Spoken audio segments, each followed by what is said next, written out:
Batman, on a level, you could be the greatest individual in football.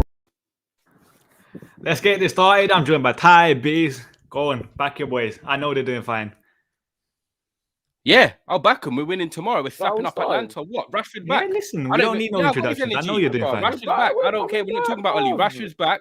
We're winning tomorrow against Atalanta. They can bring their little fancy football and their little overlaps on the wing. We're going to beat Atalanta tomorrow. We're going to be smiling. Right. We're going to sleep good. And then on Sunday, we're going to take on Liverpool and anything can happen. Style makes fights in boxing. We beat Liverpool before. We can beat them again. Are they better than us? Yes. Are they in better form than us? Yes. Does it matter when it's a derby? No. Did you not say the same thing before the Leicester game? Leicester were poor on the form. What, they had 2 wins before this. International break helped them. They were always going to bounce back. I don't mind about that. Let's bring this. Come on, then why were we not bouncing back against Leicester? No intro today, nah? Yeah, don't watch that. No. We'll bounce back, bro. We'll bounce back. Don't watch that. Bounce back? Come on, man. 2 wins from the last 7 now. And you're still not already out. I said we shouldn't worry. I said we were going to beat Leicester. I genuinely thought we were going to beat Leicester. Let me sort out my hat. I thought we were going to beat Leicester. Simple as that. International break, you know what it's like. It's one of them things. You come back, you get an early goal from Mason Greenwood. You think, let's kick on. We didn't. Stupid football again. Getting passed through the line so easy. Matic Pogba, a pivot I've told you, man, I hate. A pivot you, man, like. I don't like it. I hate it. And that is exactly why. We got beat by Leicester, deserved to get beat. But I tell you now, we're going to come back with Rashford back. Listen, I was so close to being done. And I'm not going to say that I'm not close to being done. He's got a big week ahead of him, a big couple of weeks. But with Rashford back, it gives us something different. It gives us that injection. It gives us that directness. It gives us runs in behind. It gives the side something we've been missing in the first 7 games that we didn't think we would. Bring on Atlanta, man. Let's go. So, but listen, you said the Leicester game was meant to be easy, though. Didn't say it was meant to be easy. I thought we'd beat them. Why is Leicester going to be easy? When's Leicester away ever easy, Bains? Never. So now, another thing. Your guy, Harry Maguire, your manager started him even though he had one training. Excuses. We should be beating Leicester no matter what. Your guy, Harry Maguire. It's our manager, fam. Wait. Your guy. Wait. Your guy. Who are you saying your guy, Harry Maguire? I've never liked him. No, but you're going to let me finish? Yeah. Your manager picked your captain in Harry Maguire, even though he had one training session. What are your thoughts on that? Fucking horrendous. Horrendous. Why are you playing a Manchester United captain that is built like a double-decker bus? I don't care. Harry Maguire needs 4 or 5 games to find the run of form. He's not like Victor Lindelof. He's not like Bruno or Mahrez, them players that can come in, not even play for 3 months, and they just naturally have it because they're flimsy. They're mobile. They can get around. Playing Harry Maguire after training 1 day on the actual grass, people. He came back to train on the Monday, came back on the grass on the Friday, plays on the Saturday. Shocking. No excuses. You've got Eric Bailly, who's played for Ivory Coast in the international break. You've got an Eric Bailly, who last year helped get us to the top of the table when Paul Pogba and him were on form. My man did not play Eric Bailly. Why the hell has he signed a 3-year contract if he can't get into the side where Maguire's running on one leg? Dumb. Stupid. I'm not going to... It's not this Ollie in, Ollie out. It's to talk. I come here to talk. This is another mistake that your manager's made that he makes time and time again. And the first time we see him come out and actually say, I made a mistake. The first time he actually, there's probably been plenty more. But it's the first time he's come out and said that he's made a mistake, which I actually give him credit for. He came out and said, I shouldn't have picked Maguire. That's on me. But the whole point is, why has he picked Maguire? Why has he picked Maguire? That's what I want to know. Why has he picked Maguire? Not you made a mistake, so you own it now. Because if he won, he would have said it was a great pick. Why did he pick Maguire? Bains, why did he pick Maguire? I don't know. I don't back him. You back him. I know he makes the same mistakes over and over again. We see it every single time. He rushes. He has certain favourites. Harry Maguire is one of his favourites. So I'm not surprised. I don't know why you're surprised. Have you not been watching us over the last 3 years? Biz might know why he picked Maguire. Because I have no fucking clue. I have no idea. 1 game training. Don't put that on me. On me, blood. You get me? Luke Shaw as well. I don't know why he's been starting him. He knows that he's not been fully fit. I understand he went and played for England and stuff, but to me, he still doesn't look 100%. I don't know why he's making these decisions. If it continues to happen, he will lose his job.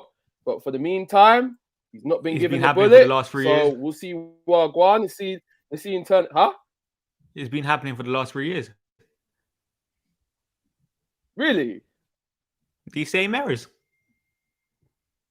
No, I get it, but he hasn't been given the bullet yet. So, you get me? We'll see if he can turn it around. Because he which hasn't I been think sacked, he you're still do. backing him. I'm confident in him to do it, huh?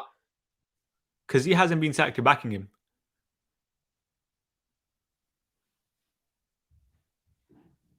Is he frozen? Yeah, he might have. I'm here.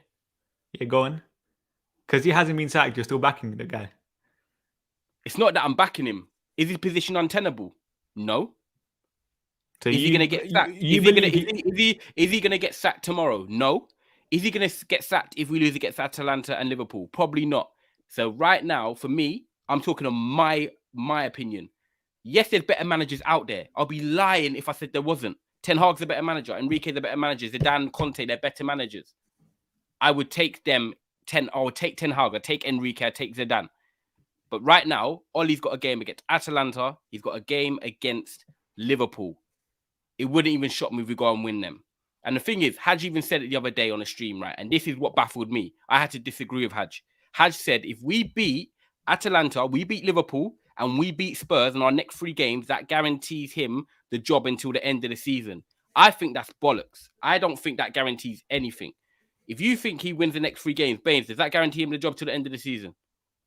No, you know what he's probably saying here in terms of then he's kind of turned around the worst run of forms he's ever been on, isn't it? And he's kind of survived again. You know how Ollie has that gene of just surviving. What? So if we go and beat Atalanta, we beat Liverpool, we beat Spurs, and then we lose to Chelsea, Atalanta, and City in the next 3 after that.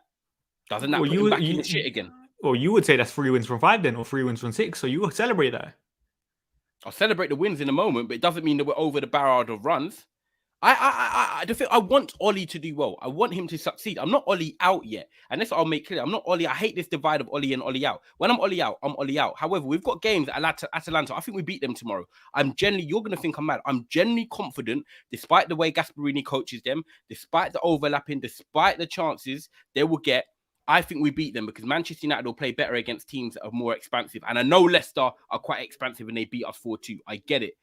But I just think if he gets to start an 11 right and Rashford being back, I think we can have a bit of confidence. I want to see do you know what? I want to see the run now he can put together potentially with Rashford in. With Atalanta, Liverpool and Spurs, they're 3 games that suit Rashford. Rashford notoriously does well against Liverpool. He can do well against Spurs, getting in behind Emerson Real.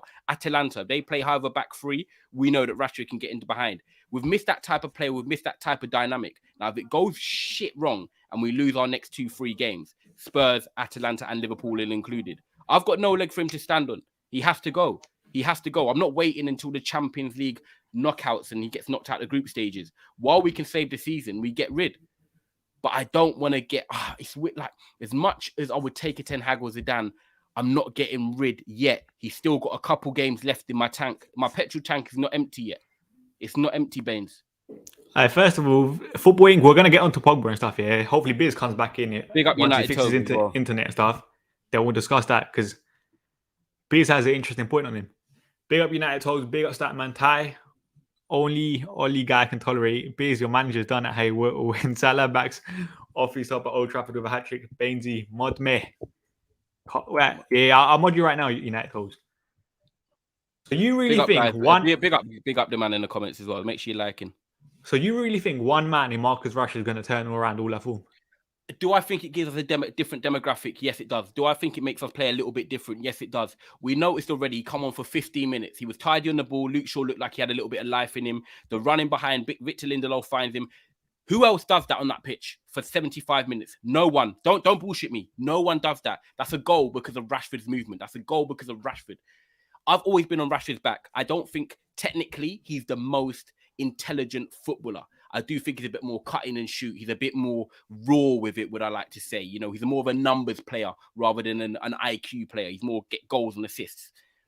But the fact that he will be back in, the fact that he's seen how we've been playing, the fact that he's a marquee member of the squad, I think he does make us a bit of a different side. And I'm intrigued. I'm not saying I'm excited. I am intrigued to see what he can do. He's come back. This is a Rashford now who's been playing with an injury for 12 months. And I'm not trying to say Rashford's in Lionel Messi or Neymar. But at the end of the day, Rashford's coming back injury-free. He can give us runs in behind. He has got that dynamism. And then he can start, freeing up Greenwood and Ronaldo, because at the end of the day, their man are now being, I'd say, defenders are looking over their shoulder for Rashford when he's making runs in behind. They're not needing to. When Sancho's coming ball to feet and he's not feeling confidence, they're not really too worried about him. But Rashford gives them something extra to worry about.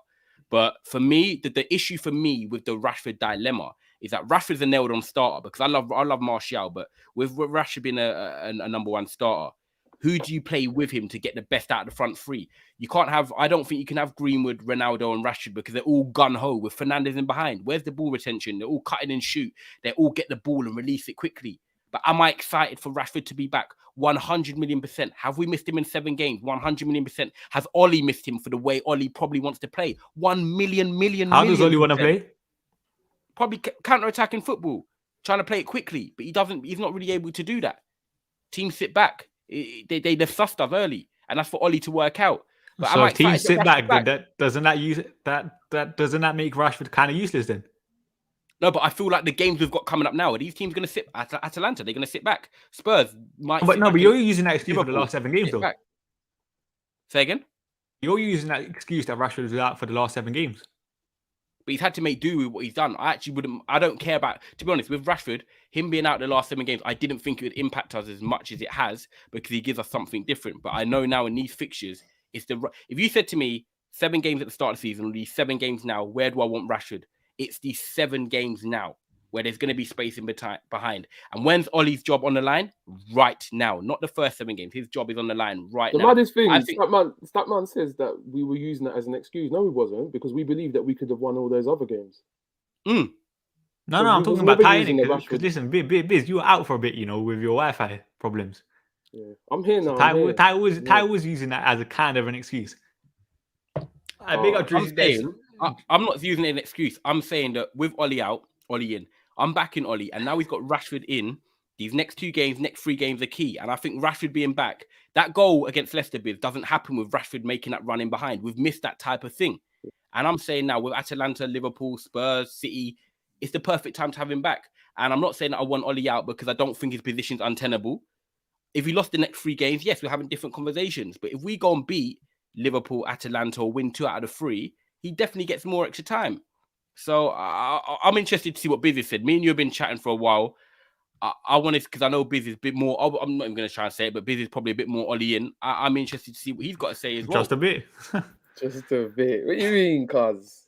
What do you mean? What do you mean? Why are you still Ollie in? Why am I still Ollie in, bro? He's still in the job, innit? Like I said, innit? Like, these next 2-3 games, innit? Like, he can't afford to be making any more mistakes. He needs to be picking the right lineup and setting the team ready to go now. Because if he doesn't, innit, he's definitely going to get the bullet, and then you're going to be happy and you're going to get what you want. But I believe that he can turn it around. You get me? Like, he's done it before. He's been in the mud this time last season. I think this time last season we were 15th in the league. Does it not worry you that it's consistently in the mud then? Yeah, it does slightly worry me, but every time he comes out of it, it surprises me even more, and it makes me believe in him even more. So, like, he's gonna get the opportunity to. So let's just wait and see, innit? Buckle up. Why do other managers not have like a consistent run of bad games? What other managers? For example, Man City. You don't see Man City getting like 2 wins in 7 every season. I think Pep Guardiola is a different kettle of fish. Yeah. Yeah, but we should be aspiring to be like Man City, let's be honest. But look at Pellegrini. That's what David Moyes said, mate. And David Moyes was spot on. Huh? What David Moyes was spot on. We should aspire to be like Man City right now. Because they're winning trophies. We should consistently. Be Manchester United, fam. That's what we should be aspiring to. Yeah, but then you still back Ollie. He's in the job right now, isn't it? Do you think we beat Atalanta tomorrow and then potentially beat Liverpool? Do you know what? Watching Atlanta, yeah, they are a good, decent team, man. On the attack, they're fluent with it. But you know what? Yeah, they're very similar to Leeds. Like they are going to leave themselves open. Very energetic, but to be fair, it kind of plays into our hands. So I'm excited to see Wagwan for tomorrow, innit? And listen, bruv, if the players have got any fucking pride, bruv, innit? Like literally, like you lot are screwing up your chances as well, yeah. I know I might not be getting on with the manager, innit? But regardless of Wagwan, if you're going to screw up yourself, innit, you're going to be back in the Europa League. So literally, everyone needs to just get on board, bruv, tomorrow and step up, bruv, and do the damn thing, bruv. No, but how are the players screwing themselves? Because they're still trying. You can see the effort there. They haven't down Their tools. Like, for effort. example, us. Come on, fam. I watched that Leicester game, brother. Man weren't even doing the basics. What do you A want lot them of to do? man What on that pitch. Madison getting space in behind that midfield? Down Bruv, to, listen, poor I'm defensive seeing structure. things like Wan-Bissaka's passed the ball to Greenwood 8 times in the game. Greenwood hasn't passed him back the ball once. So maybe Wan-Bissaka's not close enough to it. Come on, fam. How many times was he getting close enough to it? And secondly, you know the type of player Mason Greenwood is. I understand that, bro. But literally, like, there's been times last season when it's clicked with Wan-Bissaka and Greenwood. At the moment, it's not clicking at the moment because everything's just out of sorts. That is definitely down to coaching, but also down to the individuals as well. Like, literally, like, come on, bruv. Some of the goals we conceded at the weekend, it's laughable defending, man.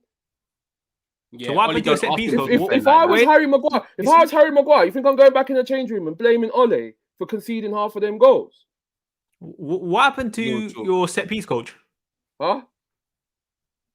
You heard me. Your set piece coach, Bruv, Eric Ramsey. It went out the window on Saturday. It went out the window on Interesting. Saturday. That's not interesting, bro, because we've already conceded 3 goals, 3 set piece goals out of how many goals we've conceded this season. What, 3 set piece goals in what? How many games now we're in? 11, 12? It's not One it's every 4? bad, Not is it? concerned? That bad. That's that not bad compared to what it was last season, Statman. It was. And you know, last I don't season- even call it set How piece. many goals did we concede last season? Like, no. I think last season Sorry, it was how many one goals every have we conceded 250 now? minutes, I think it was, from a set piece. So how many goals have we conceded this season so far? So you said 3 from set pieces. No, but sorry, no, all together. It's about 14, Probably 15. Yeah, probably around that. Yeah, to this time last season, we conceded probably about, I'd say out of the 14, 15, we conceded about 10 from set pieces. Nah, I think that's too much. My big up Drizzy Des with the super chat. Marcus Come on, Rashford, nah, he's fam. trash. I don't agree he's trash, but I do think people slightly overrate him at times because we haven't seen him for so long. It's not about overrating him. It's about No, what but he like, brings to the no, side, but because Jack it's Grealish, no. is Jack Grealish 100 million? No, but he's No, worth that you know what it player. is, It's like, for example, you know Scott You're McTominay. not even better than Jones, you know. No, let me finish. You know, for example, that Scott McTominay, when he was out, everyone was crying for him to be back. I think it's kind of like a similar case with Marcus Rashford because we haven't seen him in so long. We just want him back. McTominay, No, I'm not comparing them to. I'm just saying it's kind of like people, when they haven't seen a player for such a long time, they think he's the answer straight away. Them people there are deluded. Simple as that, Bains. Yeah. Sorry, Says they are. you, it says you. Yeah, it says me. Yeah, it says me. Listen, like, I pick up United Tobes with another super chat. Biz blaming the players when his manager's putting a half-fit defender who isn't even better than Jones ahead of Eric Bailly. Get in the bin. That's something we should touch on then. Our defensive structure and our midfield structure. Awful. And I think Rio Ferdinand even touched on it in his podcast yesterday with Garbage. Joel and Housen. it's garbage. We even Neville put the perfect example up. We saw it against Wolves away, and we saw it again against Leicester. 2 blanks of 5 attackers, 5 defenders, no balance. There's a reason Manchester United was so successful having a Darren Fletcher, a John O'Shea in there, a Ji-Sung Park, and an Owen Hargreaves. Neville even said it. You can have all the talent in the world. Real Madrid didn't flourish without maybe a Cruz or Casemiro in there. You need people to complement the side. Now, for me, I'm not saying that Ollie's not trying it, by the way, because when you have Matic and McTominay in there, or you have Fred McTominay in there, he's actually trying to complement it. Let's not get it twisted. He's not playing them in there because, they're the best footballers. He's playing them because he says they can win the ball back. They're tenacious. But let's be honest, they're just not good enough. Ollie, he's trying to use the blueprint that he's seen his team's been so successful. I just don't think, the bottom line is, Bains, there's not a pairing in our team right now that I'm comfortably happy with. Yes, I like the Matic and Van der Beek pairing. I think that as a pair, Fred Van der Beek could work as well. But there's nothing out there until we get that midfielder that I actually feel comfortable in, because Pogba and Bruno can't really play in the midfield together. And we're probably going to get to it. But someone has to give. Something has to give at this football club. And I don't care what big name it is. Manchester United getting results, Ollie getting results is far bigger than someone playing. Let me ask you something. Shooting himself in the foot. Does Graham Potter have better midfielders than us? Basuma, I'll start him at us. Who else do they play? No, Lallana like and entire Pascal entity. Gross. Was it Lallana and Pascal Gross? Or Moda? But you're definitely saying our midfielders are better than theirs, yeah? Other than potentially Basuma. Well, yeah, come on. And you don't really see their midfield get bypassed every single time. They were even playing Ben White, for example, I holding think midfield I'd last say year. Lallana is better than McTominay, Fred. He'd be in the mix, bruv, if he was at our club. Or maybe it's just our managers making our midfielders look so bad with our defensive Bruv, we've been structure saying and this our for midfield time, structure. bruv, man. No, but listen, it's not the me. same But midfield listen, that was here when Jose was here, bruv. well, guess what? Our It's the midfield same won't get midfield. bypassed like that under Jose. Yes, We it had one of the best was, defense. bruv. Yes, it Come on. was. Did you see our defensive record under Jose? Of course it was. Did you see When our we went to defensive record under Anfield, Jose? we were getting buoyed, bruv. Liverpool Yeah, had you're everybody talking about in the the last team season. had a I'm shot. talking about his first Yeah, two when seasons. Have you seen Jose Jose's was defensive here, record? When Jose was here, we Man were were moaning getting because he was overplaying Matic, like literally over like every game as well. and if not, it was Nice. Fellaini. And secondly, he's not the same midfield as well. That's another thing. It's not far off though, is it? What? Was Fred it? signed for Mourinho. Fred It's signed for Mourinho. It's McTominay brought him Herrera in. And yeah, Herrera and Fellaini instead of. that. Do you know what? That's what we That's missed. it. Like I Well, didn't it's mind the same Herrera going. midfield. I didn't mind Herrera going, but he's exactly the type of midfield if you want to play a 4-3-3 or whatever that we need. We could have in there for a 4-3-3 because he's 32. You could argue Donny van der Guys Beek could do that role. You could argue Fred could do that role as a number 8. He could, but I don't mind seeing Fred and Van der Beek in a pivot. Matic and Van der Beek, I feel like Matic after 60 minutes, you have to drag him. He can't do it. Against Leicester, he was walking. He was walking at times. There's got to be, there in this team right now, Ollie can get it. I've always said to you, my biggest bone with Ollie as well is actually his get-go from the starting 11. I feel like he does shoot him. Ollie's like his own downfall. I do think he can still get it right if he picks the right 11. You know what But it is? I'm He keeps still chopping stuck. and changing, bro. If I don't he think picks that, how long I have don't we? think- How long are we asking? How long have we been asking for the correct starting 11 and we're still not seeing it? Yeah, that's you know, I agree with you, Statman. Yeah, we I haven't agree. stuck to an 11 this season. Like And Paul last Pogba season, spoke about it we after the knew game. what his 11 was every game, more or less. We knew what the 11 was last season. This season, we don't even know what it is. He doesn't know what it is, and that's the problem. He needs I have to no find clue that what he's going to 11 do tomorrow. and I have stick no with clue it. what he's going to do tomorrow. No clue. Fred Doesn't that show you Cavani something back. though? Secondly, one Yeah, clean sheet in our last of 19 course it games. shows you something. Of course it shows you something. In a bad run of form, you're not going to know what your best team is. That's what getting out of a bad run of form is. Finding that right team to get the right result. That's what comes with bad form. Good form means a consistent team. Bad form means a team you're changing because you need results. The pressure's on him. I guarantee we do not see the same 11 we saw against Leicester. We do not see it. Yeah, we know that. Paul Pogba probably gets dropped because of the comments he made after the game. One clean sheet in our last 19 games. What are your thoughts on that? It's embarrassing. So when I said the other day why I wasn't concerned with Rafa Varane being injured, you hear it now. Because it don't matter who plays centre back, who plays midfield. Our defensive structure, our midfield structure is still shocking.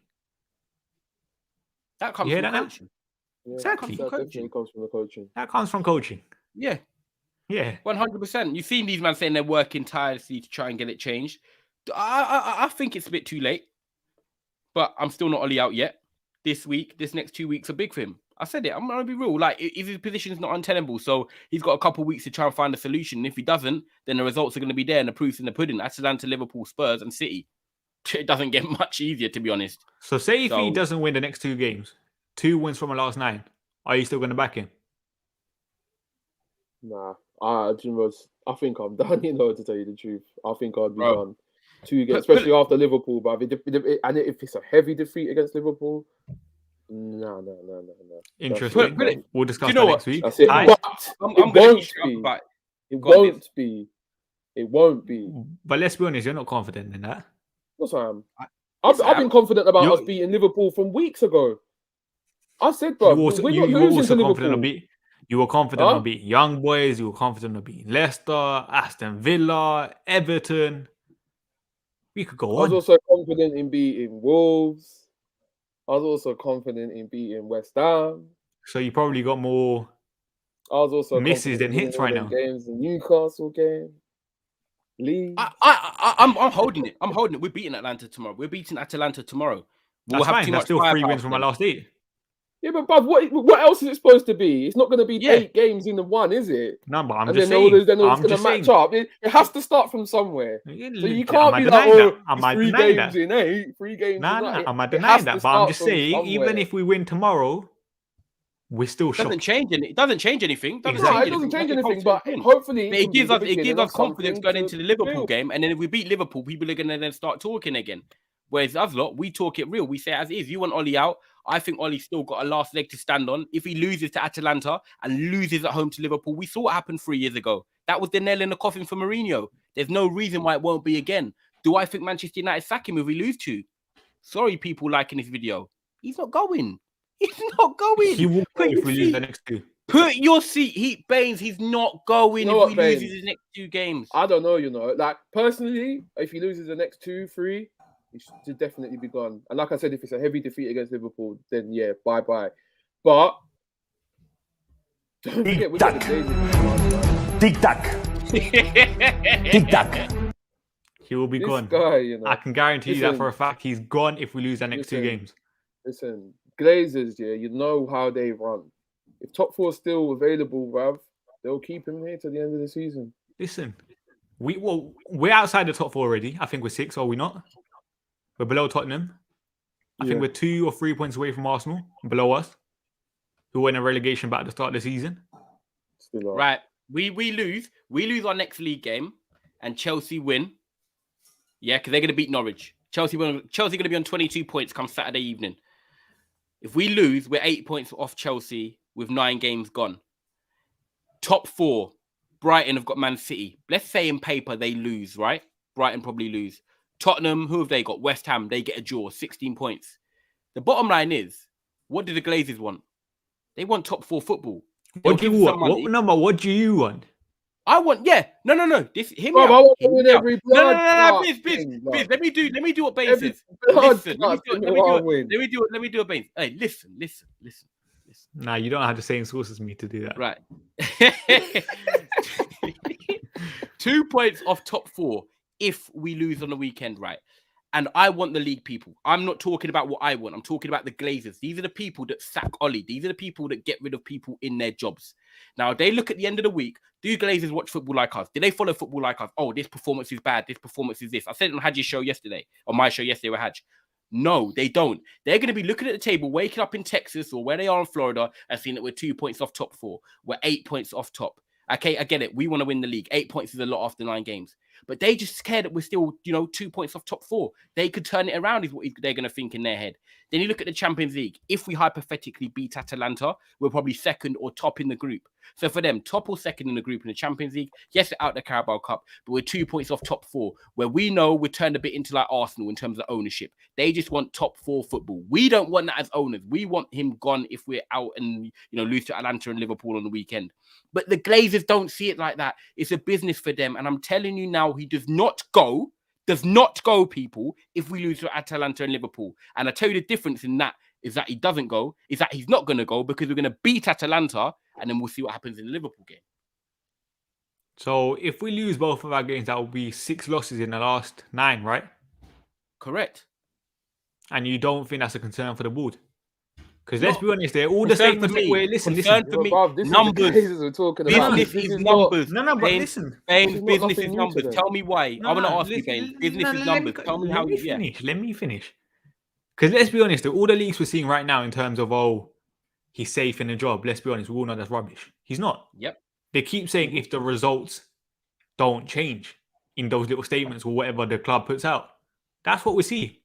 So I do think if we do lose our next 2 games, he will be like literally on the last string or he'll be gone. But did you not understand what I'm saying though in terms of the numbers side of things? Glazers are not looking at it after 90 minutes. Oh, the performances of this or this. No, but you could also say they're looking at it from like an analytical point of view in terms of how happy the fan base are. Look at how are they going to be able to tell when 76,000 are still turning up every week? No, but look at how many people right now, Ollie, in terms of you look at it Insta post. Everything is hashtag Ollie out kind of thing, innit? You look at their Twitter things, everything's Ollie out. You don't think they have these metrics? They don't see this. They don't. They do. Yeah, but you said these that, men are big 55-year-old man. Glazers out. The hashtag Glazers out. The only time they knew about listen, it you don't went see into that the ground and caused a madness. No. Listen, that's don't be silly. Every single time there's a Glazers out protest or people unhappy online, they know. They're not silly. Oh, you They seriously literally think have that, people bro? working at them, looking at social media analytics and stuff. Of course, Right, they know that. Can I give you another question? I'm gonna give you man another point as well, right? So looking at our fixtures, right? Atalanta, say I'm gonna do this in Bains' format as well. So Bains, I'm gonna ask you: what do you think we happens with Atalanta? Win, lose, or draw? It don't matter what I think. Okay, But okay, Oli and okay, What do you mean? okay. It doesn't No, matter? no, What, bruv? yeah, No, it no, does. no, Of course no, it no, matters. no, Of course no, it no, matters. no. He's running. He's running. He's running. He's running. No. Answer it, bruv. No, Fine. answer that, bruv. Yeah, We answer should the win. question. We Huh? should win. No, but We are should. we going to we win? should Yes, win. no, Thank or you. draw? We should Huh? win. Right. He just said it. We should win. Liverpool. We should. You could argue win, but even that's at home. I say a draw at minimum. We Okay, should. so that's a win and a draw. Okay, then we go That means he Tottenham stays away. his job. That means he's Tottenham keeping his away. job. We're beating them. Tottenham away. You admit, out of all the games, we always outplay Tottenham. We're beating Tottenham, correct? We should be. Exactly. So that's 2 wins and a draw. Okay, No, then but after we that, should be. But are we? Is a different yeah. story. Biz. I mean, Bains, sorry. We're working off shoulds right now. We haven't played them yet. We've got to work off shoulds and coulds. Yeah, go on. So, yeah. So, okay, that's 2 wins in the draw. And then we're going to get to the Man City game. And then we potentially lose that because we never beat them at home. So, yeah, on your record, we lose 1 But out of even our then, next we 4, should get a draw in that. according to your Come on. opinions. Right. So, we have right. the players to Hear get me out. So, we lose 1 out of the next 4, according to you. I agree with that as well. And I'll probably say City 1. No, I don't think we are going to lose 1 out of our last No, four, but you're saying but what you we think should with the players we have. Okay, should. Now, for me, in regards to managers coming in, people want Oli gone, and I get it. Everyone in the comments wants Oli's gone. Like, if he loses his next 2 games, I'm definitely going to say Oli needs to go. But I have that little bit of hope, like I said. However, what club, and yes, I know people are going to go, oh, but Jurgen Klopp, he played this and this. The bottom line is, other than Jurgen Klopp, would Manchester United sack Oli on Sunday night or Monday morning if we lose to Liverpool and then say, right, okay, get a new manager in and your first games are Tottenham, Chelsea, Who said Watford, we're and going Man to get? City? No. Who said we're going to get a new manager in straight away? You don't think they'll wait until the international break to potentially then hire the guy and just have Kieran McKenna, and Michael Carrick as interim manager for the time being? So with you saying that, doesn't that mean Ole's job's safe till the next international break? International break then. No. There you go. No, listen. All I'm saying, I think they could sack him after the Liverpool game, then just keep Kieran McKenna and Michael Carrick for a bit while they look Why for the would they new do manager. that? The same thing, same regime. While they look for the new but listen, while they look for the new manager, or they promote someone from the academy or something, and then the manager will kind of have the international break to potentially sort this mess out, kind of thing. I don't think he goes until at least he gets until the international break. He gets the Liverpool game, he gets the Manchester City derby as well. That's the 6th of November. He's not going, Bains, if he loses his next 2. I will come on a stream and I'll virtually shake your hand and say, but should he? Right. But should he?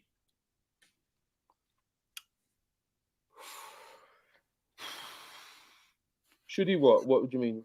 Should he be sacked if we lose our next 2 games? Yeah. I'd say there's no coming back. Interesting. Ty going. Mathematically, yes, but I feel like you will lose the changing room, but especially after the Liverpool game. It's one of them ones. It's a derby.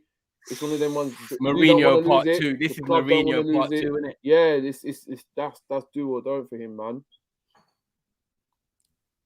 Yeah. Go on, Ty.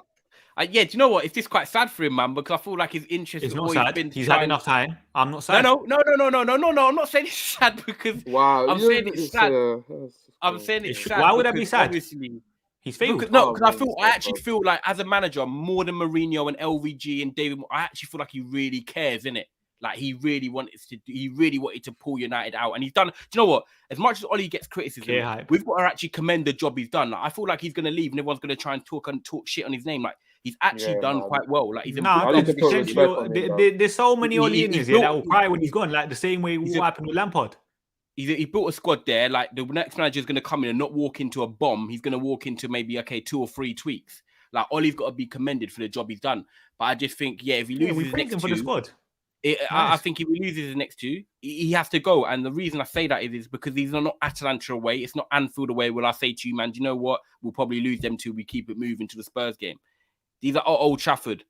And the thing is, once these Old Trafford crowds start turning like they did in Mourinho, when you start hearing whistles and boos and that, it's a different ball game. Like you could be sat at home Them man there are feeling it. Old Trafford doesn't notoriously turn on its manager like it does in the recent years. And when you start hearing them whistles and start hearing them, even when it was getting bad for David Moyes, bruv, I was at the game when the helicopter thing flew over. Like, people were booing that, and that said David Moyes out. So, like, the fans inside Old Trafford, bruv, it's a different breed, man. Like, they ain't gonna turn on him inside Old Trafford, but you could argue it's a very weird breed sometimes. I do think, Biz, if we lose to Atalanta, yeah, and we get pammed 2-0, say 2-0 is a pamming for me from Liverpool at home, not even scoring. If we get beat 2-0, 3-1, 3-0 by Liverpool or whatever it is, they're turning. If we lose 1-0, we show fight. He keeps his job. I don't know, bro. Like, you know what? Another game I was at was the fucking game when we were losing 3-0 against Liverpool when Suarez scored and David Moyes. But the whole stadium started singing. Bro. Yeah, but I got a question. I got a question. Fabrizio Romano said the other day, Oli seems stubborn in terms of he wants to win without Donny van der Beek. If Oli cared about the club and you can clearly see the midfield not working, why would he not play him? You obviously just don't rate him, man. That's all I can say. Oh, he's stubborn. He's very stubborn. It's like a girl when they don't want to admit that, you know, you're right. So he's very stubborn in his ways. You know, why is Donny van der Beek like praised as like the savior? Did we say he's the savior? No, but that's the name. But listen, coming up, bro. When the current midfield is not working, you try something different, and that's Donny van der Beek. Ole Gunnar Solskjaer is very stubborn in his ways. I can't disagree. I feel sorry for Donny. I do feel sorry for him, but I just feel like there's going to be a hell of a lot of pressure for him every time he plays now. Okay, let me read the super chat first, yeah? Big up Andrew. Yeah, let me comment on the YouTube as well. Let me log in and comment. Ronaldo has more power at United than Oli. If he says to the owners, it's me or Oli, Glazers will back Ronaldo. They did the same with Pogba and Jose, and I do kind of agree with that. Yeah, that's true. That is true, bro. Ronaldo's kind of like the savior for the Glazers in a way in terms of what he brings off the pitch. Yeah, Ronaldo's actually saved the Glazers because think, bro, back to the protesting, it was peak for the Glazers. No one was buying the shirts and stuff, and like I don't think people were looking to go back to Old Trafford and buying tickets, renewing season tickets. As soon as the Ronaldo deal got placed, everything's back in their court now. They're happy. You know what I mean? People have gone back there spending money, bro. Like mega store, but wasn't the shirt sold out when Ronaldo come back? So like for real, Ronaldo goes into that boardroom and says, "Listen, I ain't gonna work with this." Then they will. Biz, Ty, I've got another question for you. Remember a couple of weeks ago when you first done the show, you said Ole Gunnar Solskjaer is not protected by the media. You heard Gary Neville's comments yesterday. I knew it. Oh my god, I knew he was gonna do this. I forgot about this. But that's just Gary Neville, bruv. It's Gary Neville. It's Gary Neville. Is Rio Ferdinand. Left, right, and centre, bruv. Ferdinand started. No, Ferdinand. No. Of course they're not gonna do that. You know they're not. No, but you said. That's no, but listen. The media, bruv. Like, come on, Bernie, ESPN, and all these man. Carragher was on the same channel, fam. Running his mouth. I'm talking about the United people.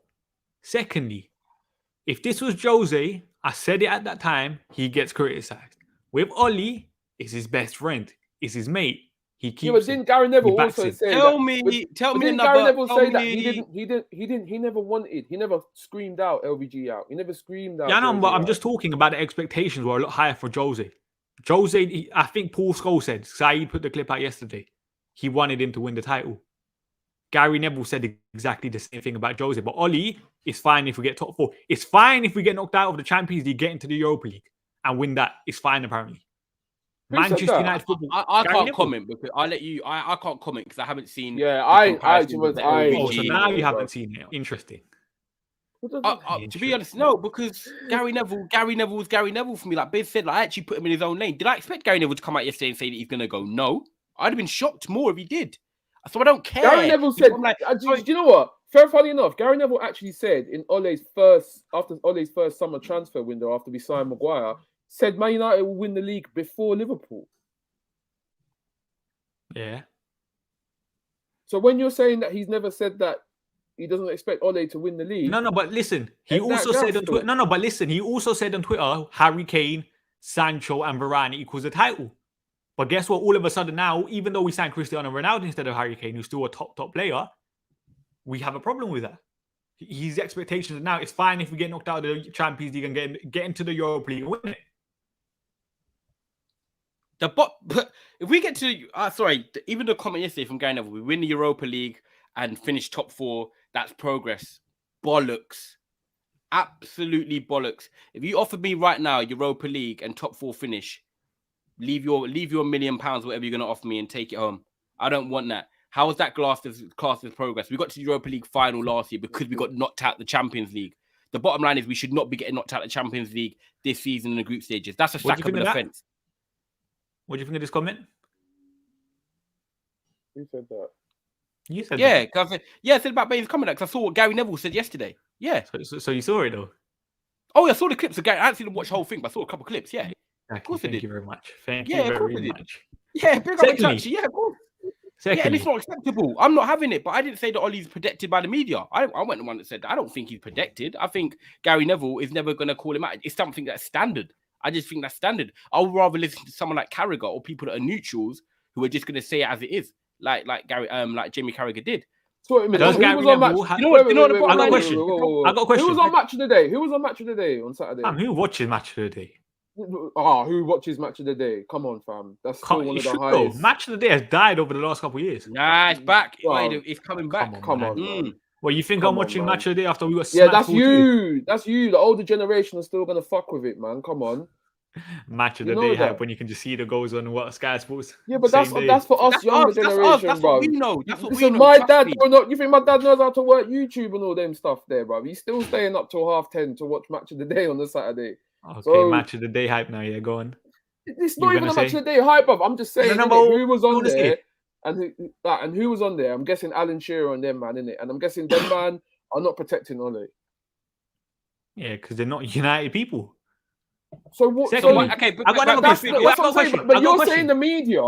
Yeah, I was talking about. You're just saying the Man United media. Of course, they're not going to fucking shit on their doorstep, innit? Of course. So what? So Statman, yeah, so what? Me and your best friends now, yeah. Robbie Van Persie keeps it real. I'm the manager, bro. You're going to really go to the media and talk shit about me, bro. No, we're not. No, listen, we're not asking him to slay Ole Gunnar Solskjaer. I'm not. You are asking him to do that. Are you going to let me finish? Are you going to let me finish? Yeah, all I'm asking is keep the same energy that you had for Jose, that you had for LVG. That's all we're asking for as fans. If he had the exact same energy on the LVG and Jose, I would have been like, you know what? This is Gary Neville for you. But now you're changing it up because it's Ole Gunnar Solskjaer. It's ridiculous. Nah, I think he has, man. Nah, man. Come on, man. You cannot say he's kept the same energy. He hasn't. I think he has, man. How many times has he said, I don't like this Man United team. Everything about it, I just don't like it. Yeah, but he never blames it on the manager. He said that after the Newcastle game, when we lost 1-0 against Newcastle. He never says it's Ole Gunnar Solskjaer's fault. That same game, bro, and he was saying, listen, there's nothing I like about this Man United team. Not one thing a bit about it. You telling me that's what? Is that protecting Ole? It's not protecting Ole. Does he ever mention Ole Gunnar Solskjaer's name directly and he kept the same energy that he did for Jose? The answer is no. And I'm not just talking about Gary Neville, I'm talking about Rio Ferdinand, Paul Scholes, all of them as well. Because let's be honest, I don't think they have the club's best interests at heart right now. They don't. They care more about their friend than the actual club right now. You cannot deny that. They do. Answer back then. Why do you think they care more about the club then? Do they have the club's best interests at heart? Of course they do, man. Of course they do. Gary Neville's got a hotel outside Old Trafford. He's working alongside the Glazers and that. Exactly. Which is probably why Rio's always inside and doing things with them and that. So let's be honest, they don't have the club's best interests at heart. Because let's be honest, they're just trying to expose. They're just trying to. If Business just said, you know, putting it into context, if Business just said that they have that, they're obviously probably trying to protect their assets. So that's why, I don't care what Gary Neville says. I don't care what Rio says. I don't care what Paul Scholes says. I debate with you, man, and I see what I see, and I say it as it is. If we think Ole should go, Ole should go. It doesn't matter what Gary Neville thinks. We know, and I know, that Gary Neville deep down knows that Ole is not cut out to win the Premier League or to win the Champions League with us. Ole has taken us as far as he can. Yes, I'm not Ole out yet because I want to see if he can still take it the extra mile. But that's what we'll see over the next 2 weeks. I got a But question. I agree. asked With, Gary I Neville do today, agree, but I he do heard me. agree with Bains. I do agree with Bains on that side of things. Does Gary Neville hire Ole Gunnar Solskjaer as Manchester United Salford manager? Of course he doesn't. Oh, Salford. Interesting. Yeah, Salford. Oh, If he can afford probably. his wages. Yeah. He probably Good. doesn't. He probably does. He still won a league at mold. As much as people say it's still a league. Salford. Yeah, but at the same the way time, Ole's Gary... the man manager, Fine. that probably would work. The way man management works, that probably work better for him in a League 2 club. I don't know, man, because Phil Neville was trash, man, and Phil Neville was working under Beckham in the MLS. Does Gary Neville sack... Say Gary Neville's owner of Manchester United right now, does he sack Ole Gunnar Solskjaer? Not yet, right now. He gives him, like we said, he gives him the next 2 or 3 games. Definitely. He sacked the manager for Salford after promotion. I think over the last couple of years they sacked 4 managers. I think it is. Correct me if I'm wrong. People in the chat. I don't keep up with them. Interesting. But now with Manchester United, they should be given time. They don't have the best interest. It's not about being given time. There's no time in this, Bain. Time's run out. Time's run out. It's results. Another thing I want to say. I heard Rio Ferdinand say that he has no connections or relationships with the club. There's no way you get a Donny van der Beek interview on your channel without having a relationship with the club. So that's another lie that they've been telling you guys. Just have to add that in. 6 managers in 6 years. Speaks for itself. Big up growing symbol with the super chat. Look at Wolves, etc. The space from midfield to Bruno. Sporting Lisbon after the success. When you say that he's got no interaction with the club, of course he. Well, let me read the super chat first. We'll tell you the problem is Bruno's position is unhearable. GA has blinded you in seeing how he unbalances the team. We're going to touch on Bruno, Pogba, and Ronaldo as well. Yeah, I want to finish your point. I do. Yeah. Go on, Biz. What was that? Oh, what the Rio thing? Yeah. Well, of course. Come on, man. The guy's a legend of the club, bro. Of course, he can walk out Carrington whenever he wants and walk back out. No, so he still has relationships with the club. Yeah, of course he has. Interesting. Why is it interesting? I expect. Why is that interesting? What? That don't even make sense, bro. No, because yesterday on his that's podcast, like Thierry Henry not having anything to do with Arsenal. No. Thierry Henry can walk into fucking Arsenal's training ground any day he wants. Are you gonna let me finish? Because yesterday he said along those lines that he has no relationship with the club other than he was a player. But you clearly have still a very, very well-respected relationship within the club and the people there. If you're getting a Donny van der Beek restaurant just outside, Donny. And what Gary Neville has That don't surprise me. That don't surprise me. Interesting. I think of course he's gonna have a relationship with them. It don't even make sense, bro. It don't even makes no sense, bro. I don't get what you're trying to. No, but I'm just saying I don't think they have the best interest of the club at heart. So basically, the bottom line is you just think they want Ole gone and they think Ole's not good enough, but they're not saying it. That you could have said that. I think they do. You listen to Rio Ferdinand. He was kind of look at what he was saying yesterday in his podcast.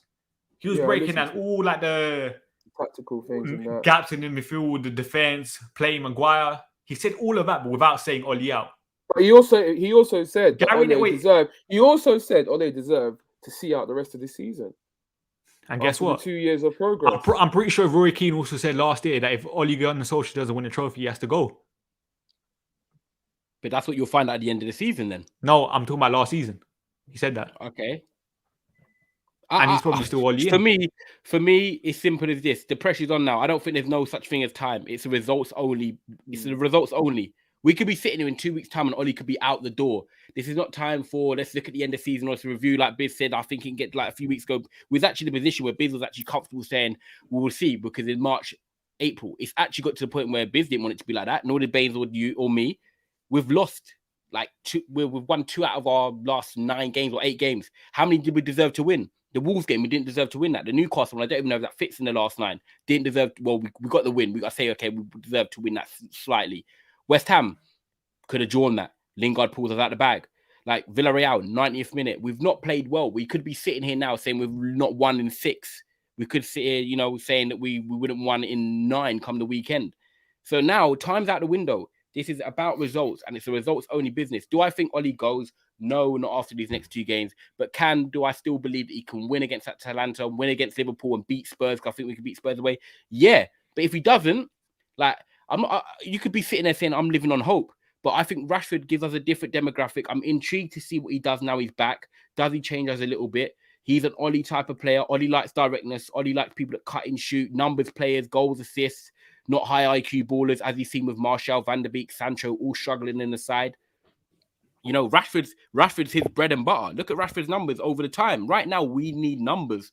Rashford hopefully can put them on the board. But now, we also need performances. If the demand, yeah, exactly. Is the demand going to be too high? My man's not played for 3-4 months. Didn't really touch the ball at the Euros.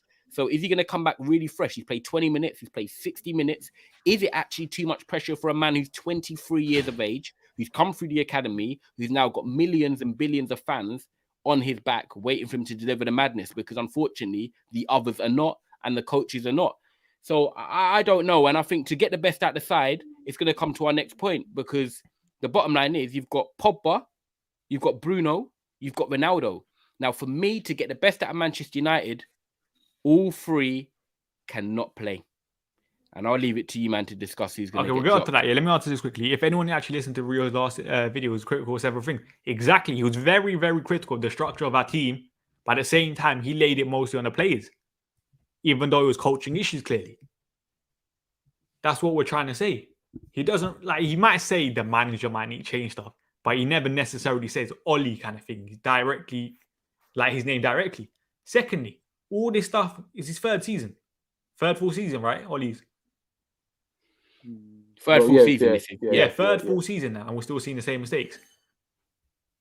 You see managers, for example, Graham Potter. Graham Potter's probably been in it. How many years at Brighton now? Second season, right? Third season? Second or third season, yeah? Mm. And you see the impact that he's made in terms of the entire structure to their team.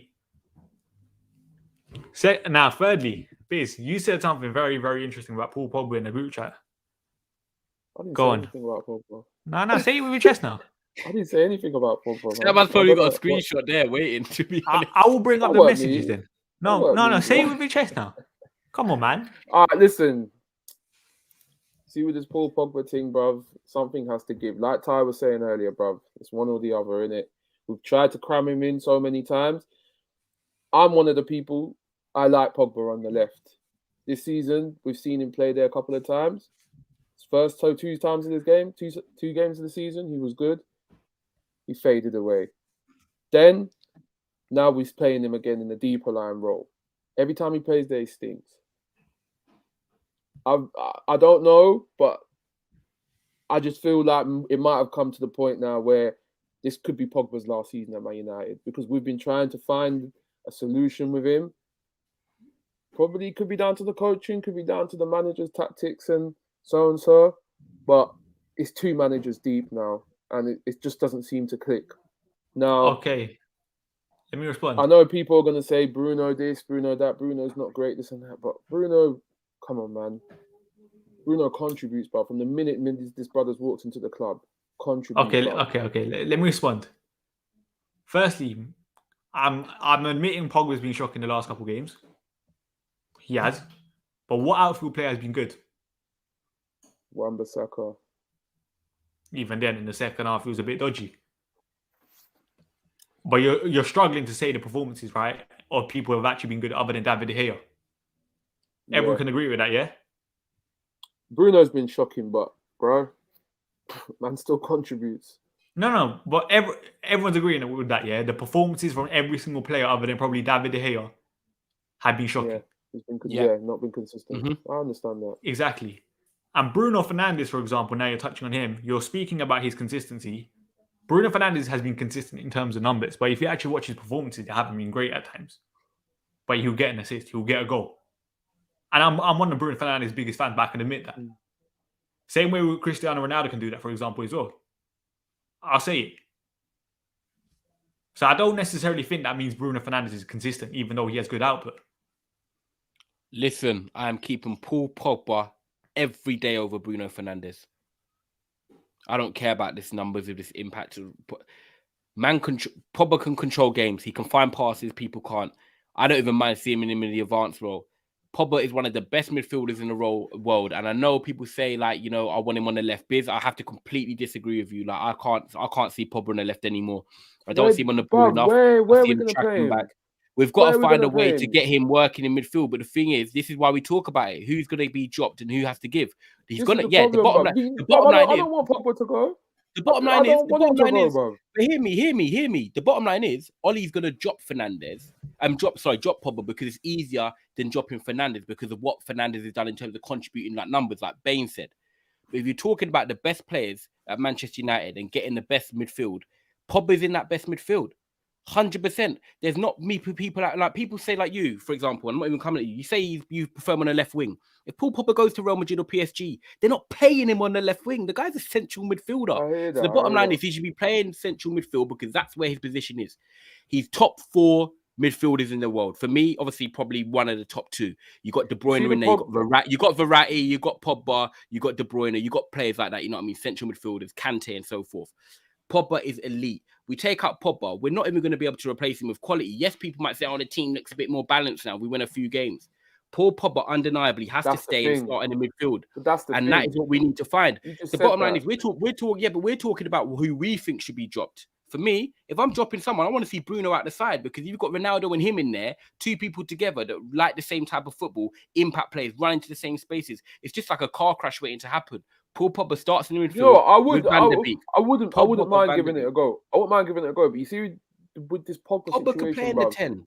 It's been 3-4 years, bro. This situation is starting to remind me of similar to and has Pogba had a settled partnership since he's been there in 3-4 years? Has Pogba been able to? He's played with Matic, whose legs were gone. He's played now with McTominay. Yeah, but we don't want him playing in there. We don't want him playing. We don't exactly. But if you play him in the number 10 role, I feel like he can do a great job there. He can be efficient. We've seen him play there a few times for United before, and he looked threatening. He gets the ball, half turn, bullying man off, dribbling, creating. Forget having him on the left creating. Have him in the number 10 creating. If you think he's good out on the left, imagine what he could do in the number 10 role. I don't think Paul Pogba was a number 10, but I do think like he probably does have to be given a license there in probably the central... No, in terms of he has to be given a license to attack in those central areas. Yeah. And when he plays, and if you're going to play a 4-3-3, then Van der Beek goes in there with him. If you play a 4-3-3, it's Van der Beek and Pogba in the advance role, and you sign a midfielder to get the best out of him. Sorry, Bruno, you're on the bench, bro. I see what you man think. Anyway, I've ranted. Pogba starts for me. Bruno gets dropped. Go on, Biz. I can't disagree with that, to be fair. I can't disagree with that, but I don't think that's going to happen. And even with the next manager that comes in, he ain't going to drop Bruno, man.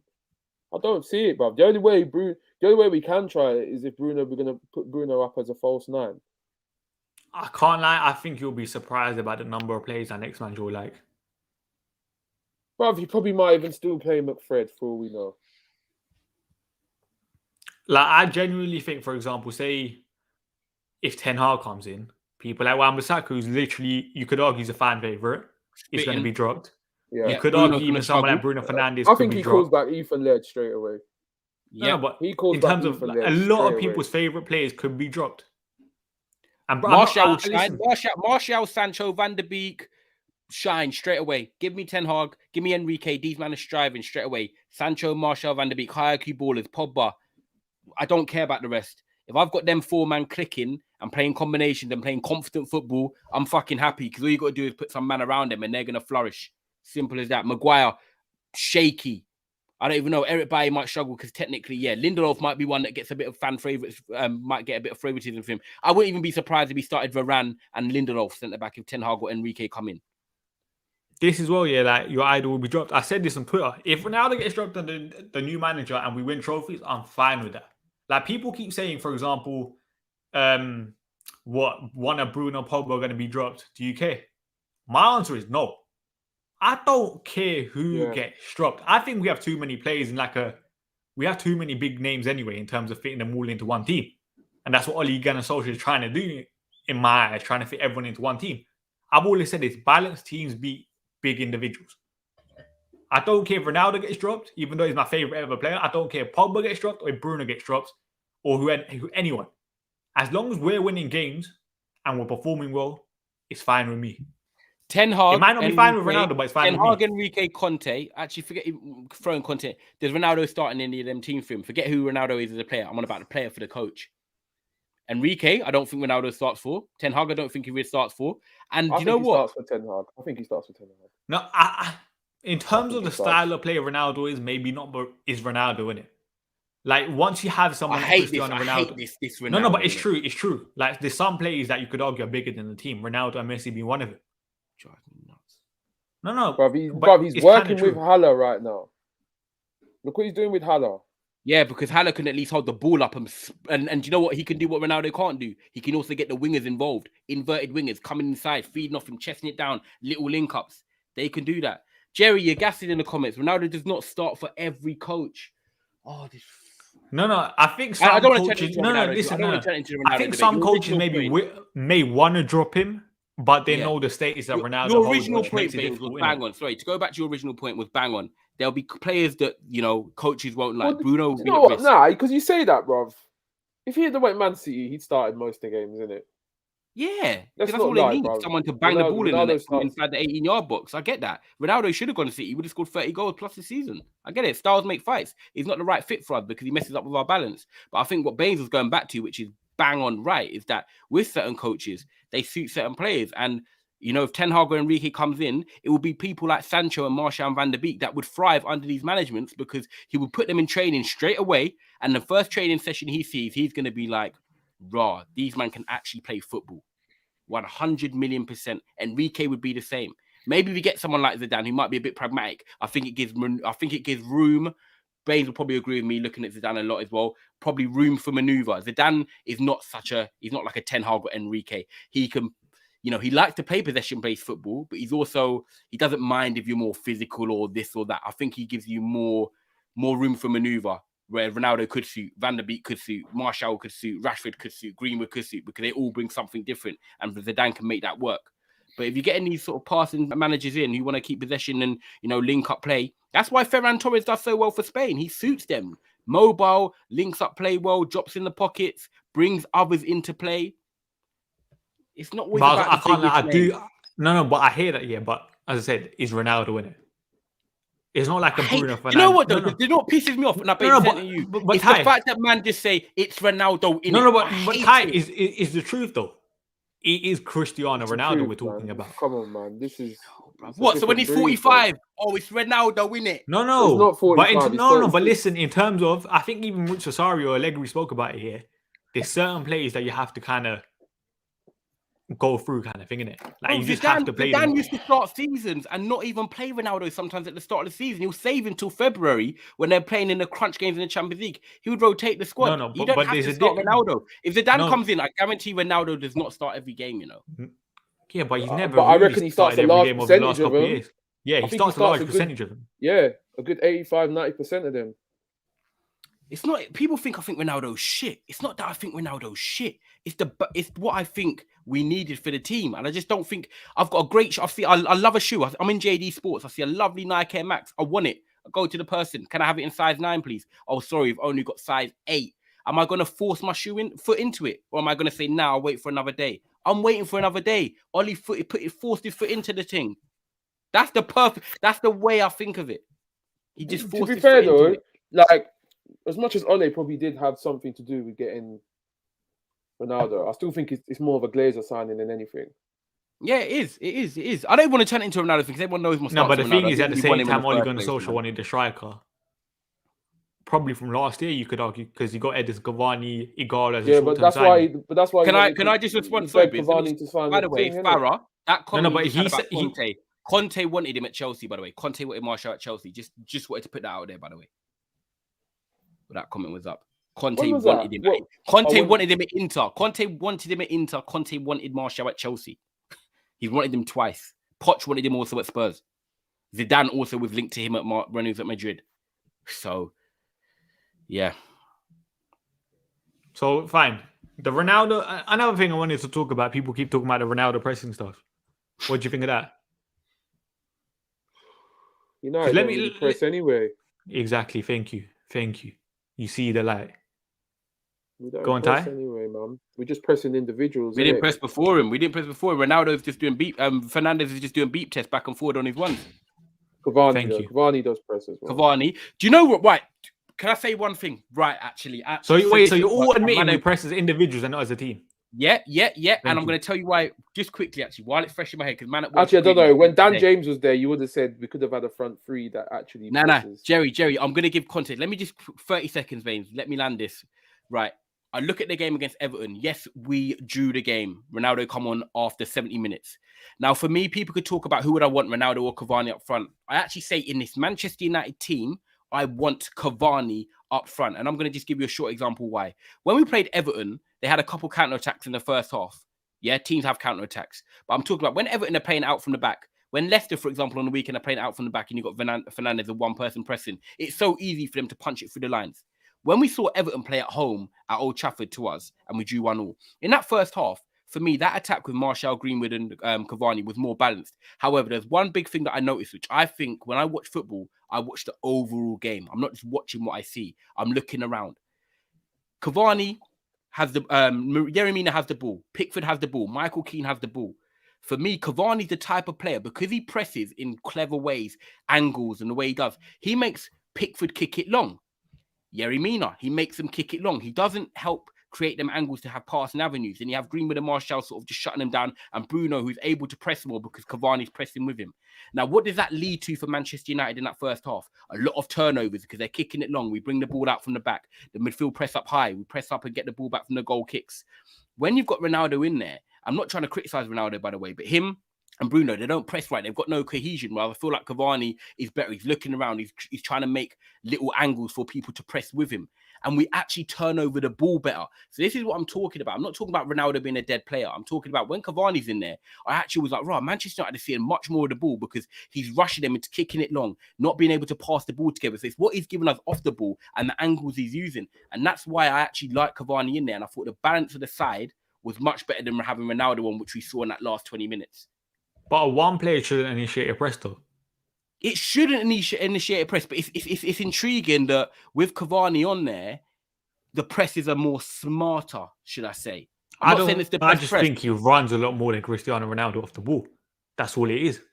But if it's gonna lead to us getting the ball back and turnovers quicker, then you know what I mean. With a team that struggles to control games, shit like that is what we need. If Cavani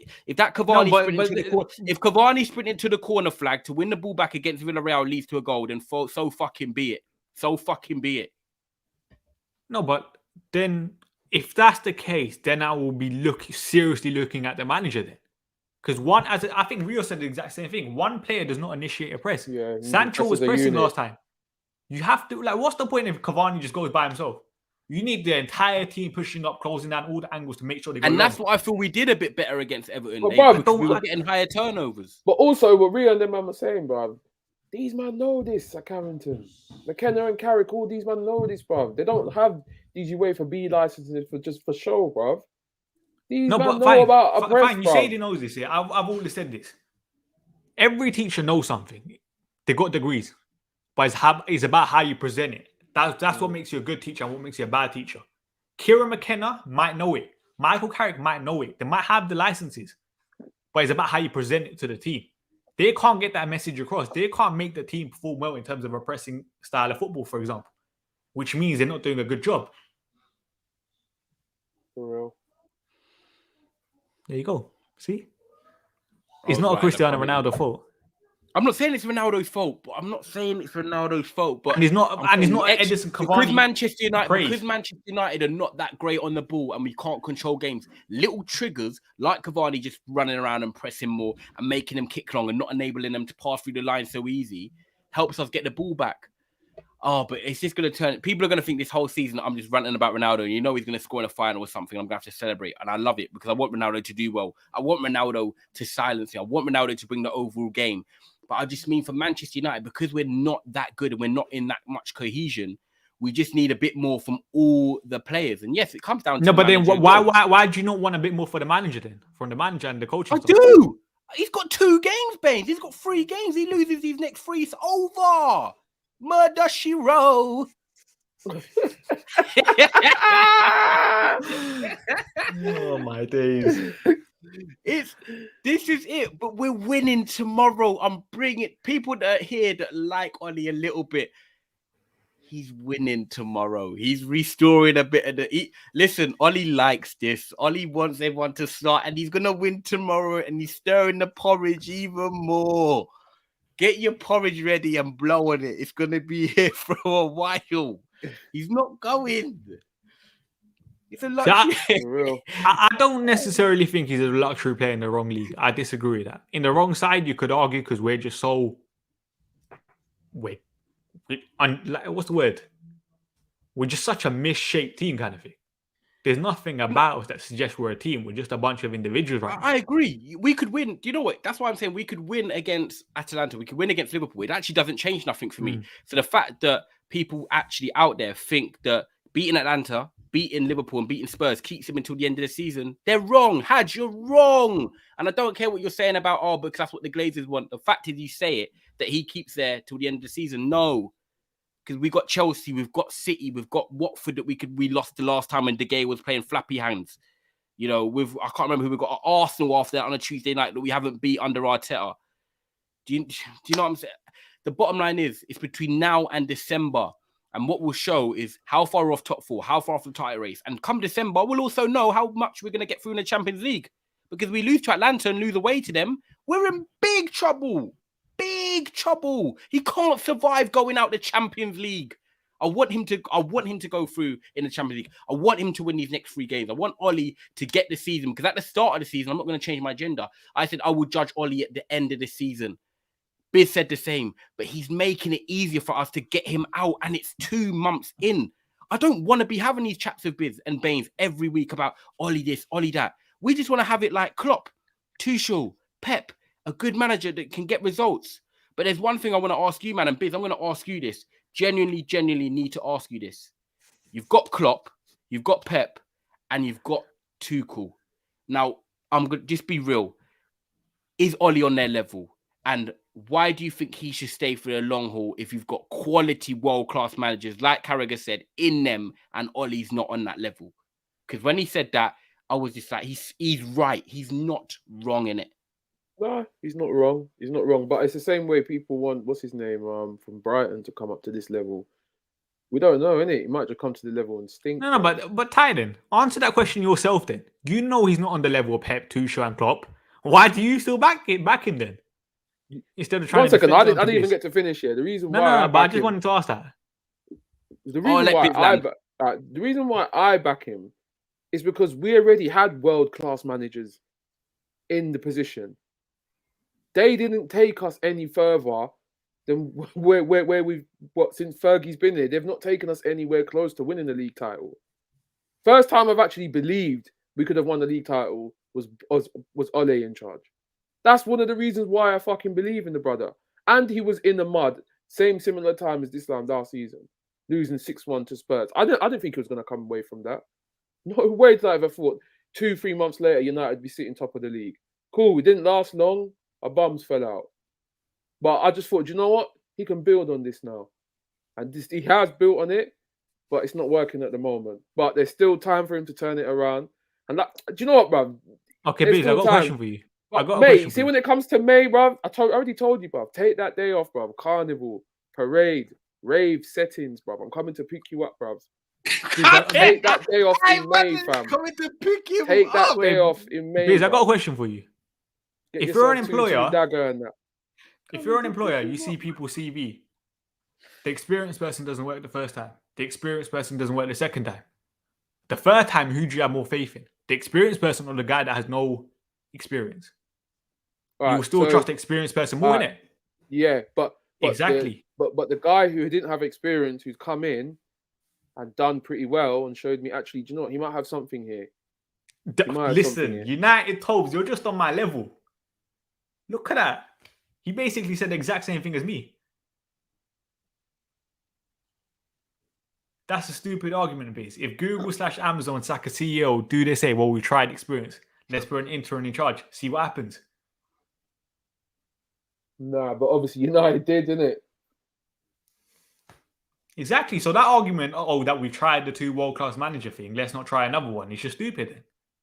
Yeah, that was stupid from the Glazers. Completely stupid. But we know they're dumb. So Ole's what we have right now, isn't it? And for what he's done, I think he's overachieved. To be fair, because I didn't, bruv. Think overachieved, bruv. Did you think he was? You're having a laugh, mate. No. The reason why I say that, bruv, is because I asked you last week, bruv, what was your fucking predictions for beginning of last season? You said Man United to finish 6th. Man It's finished probably 5th. second, bruv. Secondly, Man finished second, fam. you know what the most important thing is every single time? Context. Bruv, Did I know no, Liverpool were no, going to... No. You Listen, predicted at the start of last season, Man what's United the will finish point? 6th. What's They the point of finished prediction second. at the start of the That's, season without that's an context? overachievement from Ole. Because of course it's an overachievement because you won him out, bruv. You keep saying the being second was it didn't make sense, bruv, because Liverpool had Che players out, Chelsea was unstable with a different manager. So yeah, of course he's overachieved. Listen, Biz, you need to understand the word context. Did I know Liverpool were going to get so many injuries? The answer was no. Did I know Jose Mourinho was going to get sacked last season? The answer was no. All teams get injuries. But that amount of injuries that Liverpool got was an absolute joke. You don't expect your first 4 starting centre-backs to be injured at the same time. Okay, take Liverpool. Liverpool don't get injuries. We finish 3rd then. Still hiding 6th. Yeah, but then did I expect, for example, Frank Lampard to do so bad with the squad that he had? Bro, but you're going on... Now that's 4th then. Now that's 4th. That's going ifs and all Exactly. this, but like... That is Exactly. what it No, is. but exactly, there's context to But it. you predicted we'd finish 6th last season, Statman. And we finished Context. second. No, exactly. The predictions at the start of the season, if everyone stays fit in every single squad, every single manager. I think But we that's had... never going to happen. But how else are you meant to do a prediction? Yeah, I hear You it. need to keep You're ceteris paribus, all things being equal. See that word? Come on. A big up growing Simba. Bruno never in midfield when out of possession or offers himself as a short passing option for McFred. Pogba on the left negates that 100%. by being available in the half spaces. That's why he plays it. It is kind of true about the Pogba coming in, for example. I get it, but I feel like I don't know. I think Bruno has to be the one that gives way, man. I think he has to give way. And also, you asked me that question as well. Stylistically, do I think Van Gaal and Mourinho were the right fit for Manchester United? No. Do I think Ollie's a better fit for the club? In terms of what I think he wants to do? Yeah, I do. However, going back to world-class manager is 100% the way we need to go after this. If Ollie goes, Ten Hag or Enrique, they give us a different style of football. Do I think Zidane's football's loads different to the other man? Wait. Yeah, we'll get into Zidane content stuff here, but what do you think of this? Yeah, that's dead. Wait, who said it's an overachievement? What? No, but you're talking about us like last season stuff, innit? No, I said Ole's job at United has been an overachievement. Oh, swear, you think? Yeah.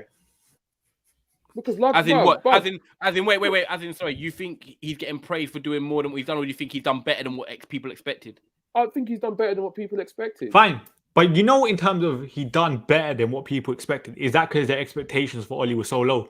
Yeah, of course it was. It was on the fucking bottom line, fam. Exactly. So what does that prove? Huh? If you kept the same energy, that it's the same expectations that you had for Jose, then you can kind of compare. But because our expectations for Ollie were so low, everything's going to be an overachievement then. Because I think he's one of the worst managers in the league. I'm saying every time people want Ollie to hit the bar, he hits it. Huh? Bro, think about it. You said you didn't think he would get top 4, so he's hit the bar of getting top 4, didn't he? I didn't expect him to get top 4 because he's Ole Gunnar Solskjaer. Secondly, my bar was also winning a trophy last year. I said he had to win a trophy. He failed that. Yeah, cool. Miserably. Bottled it in the Europa League final, let's be honest, yeah? Shocking in-game management that day. Like, the Leicester FA Cup game was shocking team selection. I think he even brought on 4 subs at once at one point. Yeah. If we had won the Europa League, how good a season would you have said it was for the penalty shootout, by the way? And I know, yeah, we lost it. How good, finishing second and winning Europa League, how good a season would you have said that was compared to what it was because we lost it? Probably would have said 7 or 8 out of 10. And you rated it probably a 4 because we didn't win it? Guessing? 3. And so we finished second in the league. And 3 out of 10. Okay. I think overall was about 6 out of 10.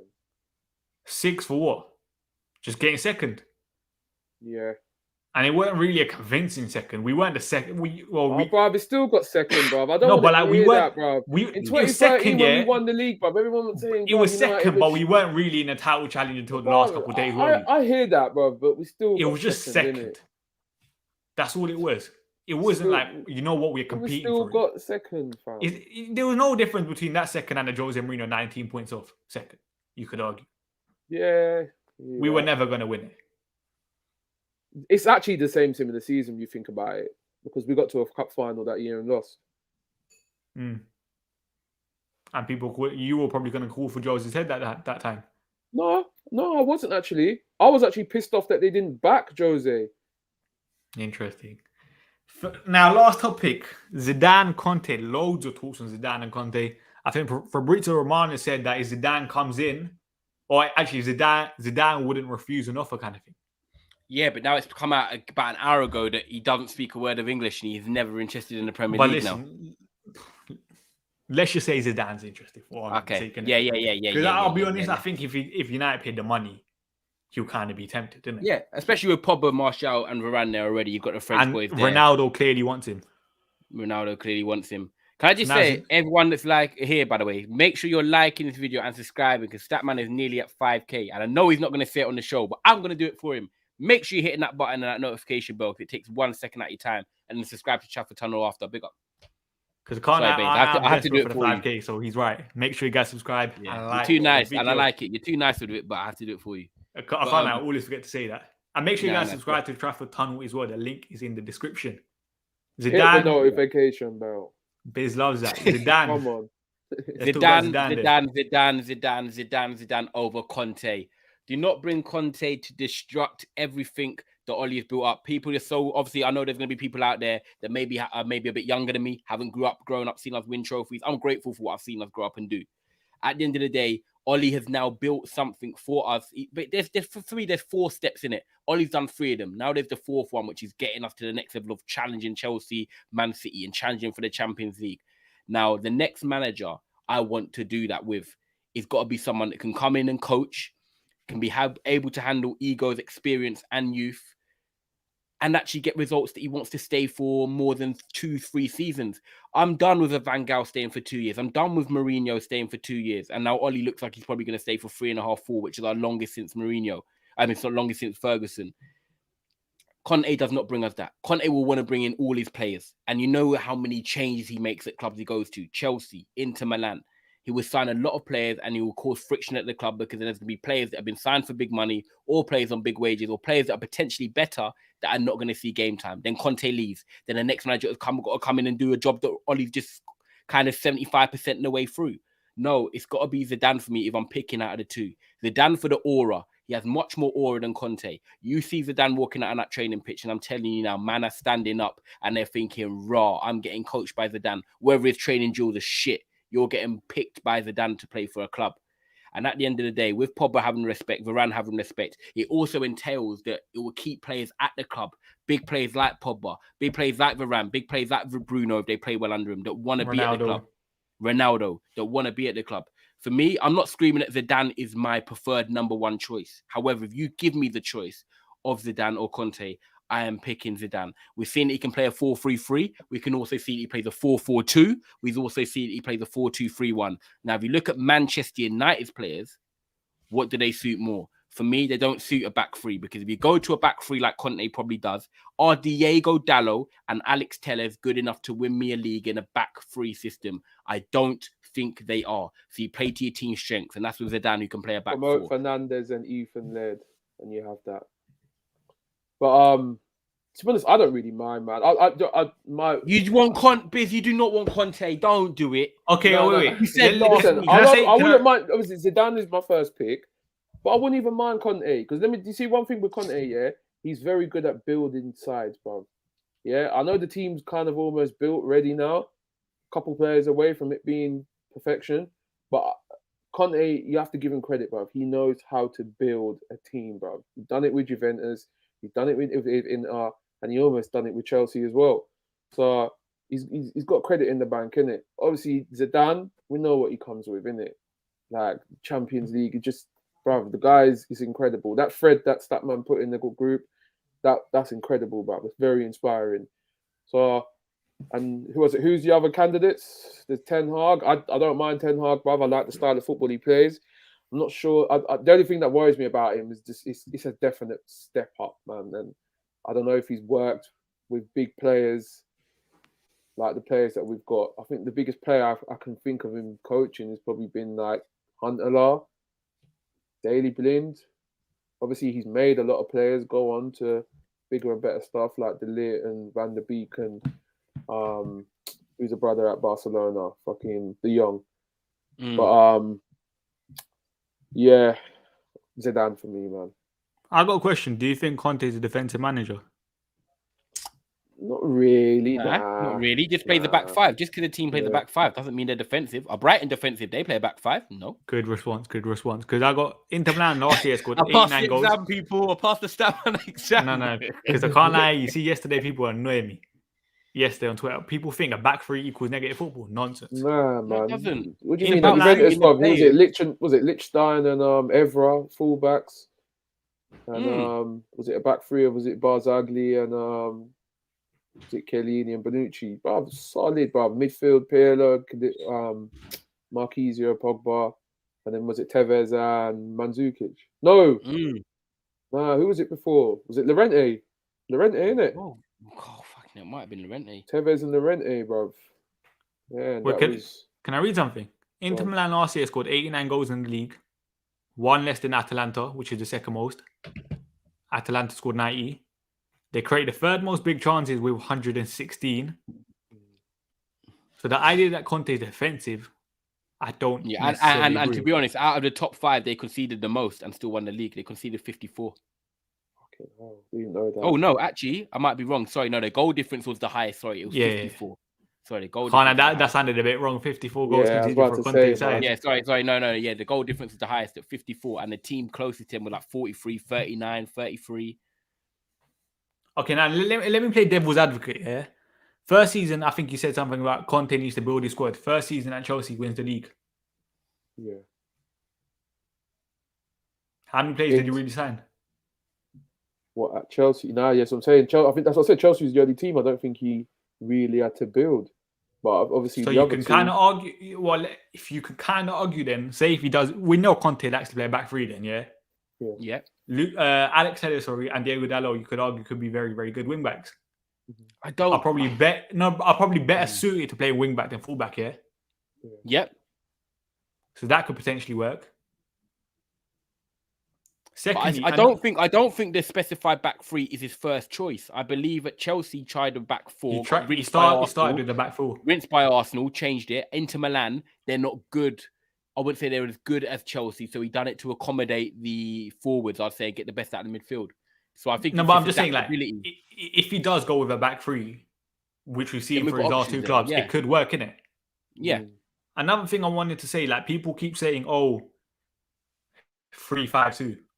They got an idea that Conte only plays a 3-5-2. At Chelsea, when he went on that run, the initial season, he switched to a 3-4-2-1 or 3-4-3 kind of thing. He played Willian and someone else in the sort of number 10. Willian, Pedro has a wide forwards kind of thing, innit? So the idea that our wingers will be playing fullback or wing back straight away is nonsense. Because we can see that Conte can adapt depending on the players. Martial and Sancho would cook in that position. Oh my goodness gracious God. Especially someone like Jadon Sancho, I think could do very, very well in terms of those creative forwards. Yeah, 100 million%. So that's why I keep saying I don't What does it do for Mason, though? Because he does look like he wants someone physical up front. Who knows? Yeah, Costa and Conte, yeah. It's fine. Costa, Mandzukic, Llorente, Lukaku. It's all big physical presence in it. So, what about for you lot though? If he comes in and because I feel like Zidane might, for me, if you look at two tails of the coaches, if Conte comes in, who would I want results from first instantly? Conte. Zidane, in my head, I give a bit more time because I feel like he would need a bit of time to adjust to it, and then we'll see the more fruits from the labour in the second season. That's the problem I'm at with Conte because we've seen that Oli got the initial bounce, go straight away, and Oli got given a job. We know that Conte would come on a permanent. But if Oli, didn't hit the ground running, we still would have given him a bit of time because he was steadying the ship. Conte's coming in permanently. He wants trophies. He wants results. And I feel like, has Conte been tested so much? Okay, we can look at the Chelsea game. He lost his first one to Arsenal, whatever it was. Then he changed it straight away. But I'm talking about if you have 4 or 5 or 6 games and you come in as a manager and you're not performing, do you think Conte's got the personality to dig himself out of that hole? Or do you think he would be ruthless? Or do you think he'd be ruthless in the wrong ways where he fucks up the mentality of the players and the team morale? That's a question. No, I don't think he will be. I don't listen. I think any manager that comes in next has 1 year to win the league, because the fan base is just the reason why I say it is coming up to a decade tie. We've not won the league. The fans are not waiting. How long does Oli have? Huh? How long does Oli have? To the end of the season, isn't it? To win the league, realistically, and then you sack him. Yeah. Interesting. Wow, 1 year. So you think if Zidane or Conte come in, let's say, and by the way, I'm not including this year. If they come in December or they come in March, you think their next year, their first full season, they have to win the league with? Yeah. I don't agree with that. I think title challenge. No, because everyone's going to say the team's ready to go now. That's what everybody's saying now. Team's ready to go. This team is ready for Oli. You could argue because most of these are Oli signings. Bruv, you know what our fan base is like. If he gets, if in his first season he gets to we're in April and win the title challenge, that's for me brilliant. Where's that? Say, for example, Zidane comes in next season. Yeah, next season is his first full season, and he's in a title challenge by April or May. He's done. If he doesn't win anything? What if he doesn't win anything? No, but if as long as he's in that title challenge, I'll kind of be like, you know what, that's respectable for your first full season. How long do you give him to win? Second season, then I would be like, you know what, you have to win something. You kind of have to do it now, innit? Yeah. Or the Champions League, for example. 2 years. I mean, I'm happy with that. I can wait 2 years, but I don't know if the majority of the Man United fan base can. Do you agree with that comment there? 705 CSC Fidel. Oh, this. All players love Conte. It's the board he. That's a good point. That's a great point, by the way. I do kind of agree with that. Did you see was it last year he started having that boxing fight with Lautaro Martinez? I think it was. Yeah. That little bit, you can tell kind of the players kind of warm up to that kind of thing, innit? Yeah. He is respected. The board thing, listen, Conte has an ego and a CV to walk out of clubs now. You can't chat to Conte. He's shown you back him. Who's he really falling out with? He's only really falling out with Chelsea's owner. Did he fall out with Inter's owner? No, but he left because of the financial standards kind of thing. Yeah, so he's not. Where's this story coming from? Because he didn't fall out with anyone at Juventus. He left for the Italian job. So I don't know where the people. No, but in terms of that's what this guy said. That's why this guy's right. That's what this guy's saying. The guy's saying the players love him, but Conte falls out with the board, not the players. No, but obviously there's obviously a vibe that people think that he falls out with a club owners after he leaves. When that's not really true. I don't really know too much, Bains. I don't know. What do you think on it? Potentially, but I think in terms of like he has an ego to leave, innit? That's what that kind of can call a people can say that's falling out kind of thing. Mourinho for me and Conte have got a bit of similar aura about him in terms they can walk out. I disagree.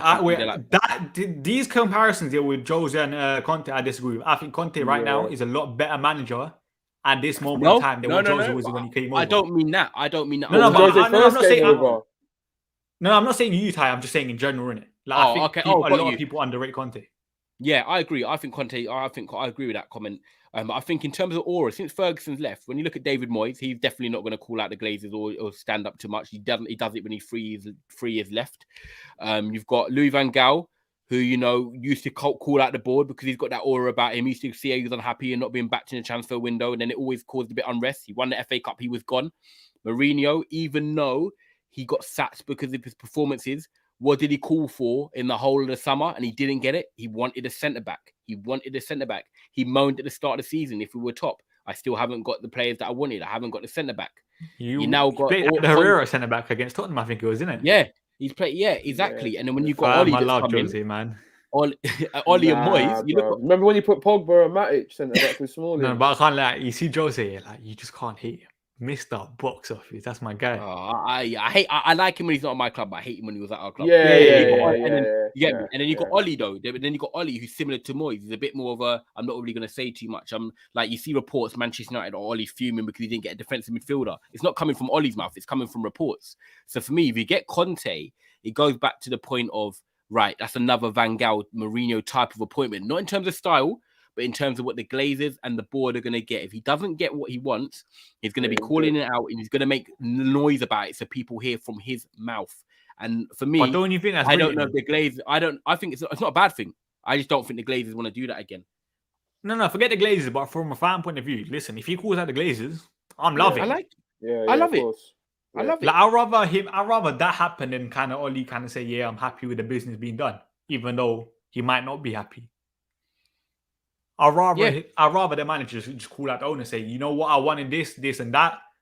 I I agree. got this, and that's it. I 100% agree, but I just don't know if the Glazers have been happy with how it's gone with the other managers that don't want to take that approach. But then again, apparently, I know we're talking about. Apparently, Zidane left for the same reason that he wasn't. Zidane left Real. Yeah, Zidane left Real both times because he didn't get enough control. So and he can walk out because listen, he's done his thing. He's respected it. And this is what I mean. So you're gonna get rough around the edges from both. But would I want rough around the edges from Conte or Zidane? I'd rather it from Zidane. This is another thing I was discussing with my guys yesterday. Yeah, top 5 managers in the world. I think it was me and you. Yeah. We were saying, Because I was discussing with someone else yesterday, and I was like, you know what, this is tough. This was tough. I'm guessing everyone has Pep and Klopp. Yep. I had Zidane in mind. You know, I can't even think of my 3 after Pep and Klopp. It's mad.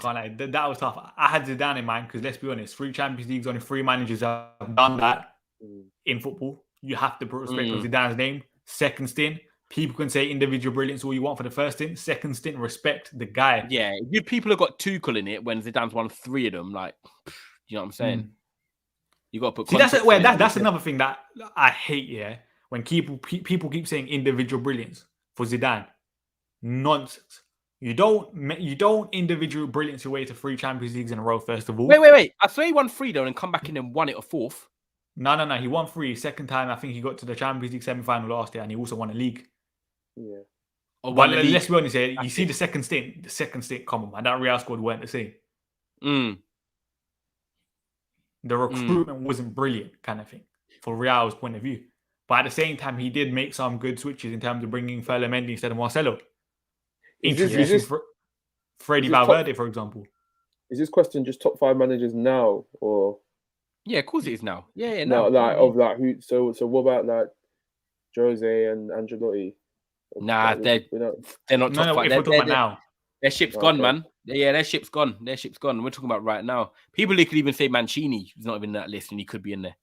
Like a lot of people say Hansi Flick here. What do you think of Hansi Flick? Because my thing was kind of like, it's just longevity that kind of lets him down, innit? Yeah, I want to see what he does with. I want to see. Yeah, we don't care about Man City in here, man. We see that 4-0. Yeah. I'm in the same boat as you, Bains, where I'm really intrigued to see what he does with this German team. I think he'll do fine. Yeah, when you say what's fine? What's fine? Semi-finals or winning trophies? What's fine for Germany? This is Germany, by the way. The second highest World Cup winners, I think. I think I've got them as my favourites. For the World Cup? Yeah. I've said that to one of my friends the other day. I've got them as my favourites. 19th of October 2021. I'm remembering this one. You see, the only reason I say favourites, I think it's very, very hard to do back-to-back World Cups. France probably had the best squad. I don't think anyone's done it, apart from Uruguay. Like, it's very, very tough, especially in recent history. Secondly, Hansi Flick is probably the best manager there, alongside Luis Enrique. But I do think Hansi Flick has more plays. I think it would be very tough for Italy to do. Do you know what it is? There's a difference for me. There's managers based on winning trophies, and there's managers based on style I like, and that's where I get torn. Because Mancini's style is good. I like Mancini's style. Yeah, Mancini's style. Enrique would be in there for me as well because I like his style. Do you get what I'm saying? So, yeah, you got to mix it with what you've won based on, and with the football, it's a difficult one. It's a different. Like someone saying we're winning again. We've got Benzema now here. Listen, if France win it, I don't care. Because I'll be honest here. You see all these like little international tournaments here. I don't support a team. Whatever happens, innit? With international football, I don't care. Well, bring Martial and Pogba that World Cup medal. Pogba, no one can chat on him. 2 World Cups back to back. He can just kiss that and say, yeah, you man chat, waste your time. Statman roasting all stream, maybe on a level he could really be the greatest individual in football. Big up to you, Star. Love that. Big up everyone, man. It's been a great show, by the way. Fuck yeah, I can't lie. So let's end it. Last thing. Ollie gets sacked. Who would you want your manager to be? Okay, can I just quickly ask? Because you never actually know what, yeah? He could be sacked by next week. Before I go. Yeah. True.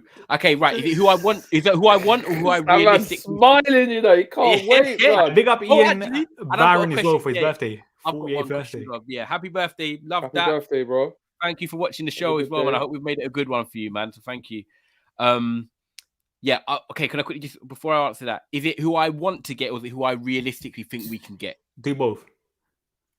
Okay. Who I want? Luis Enrique. Who's realistic? Ten Hag. Interesting. Please. Who I want? Zidane. And I think realistically, but I think realistically it's Zidane, you know, to tell you the truth. Man is there. Zidane. Yeah, you can get him. You can definitely get Zidane, bro, man. So yeah, I'm saying Zidane. I don't know why it gets me excited, man. Hearing it. Imagine him as Man United manager. I can't like. You don't have the same feeling on the Oli, do you? Huh? You don't have that same feeling on the Oli. You have a bit of arrogance. No, but it's true though. If Zidane or Conte come in, you have a bit of arrogance, isn't it? I agree. Like you know what?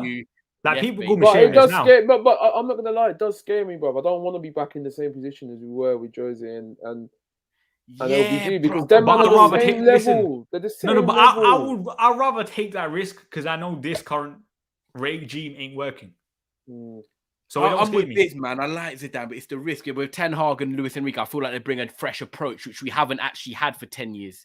That's the difference why I like them as well. The passing football, bringing the youth through as well. I'm not saying Zidane any of them four. Do you know any of them four? I'm all right with, man. Conte, Enrique, Ten Hag, Zidane.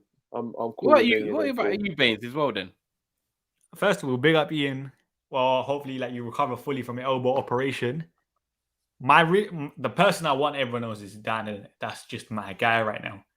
But I do think realistically, it will be Conte.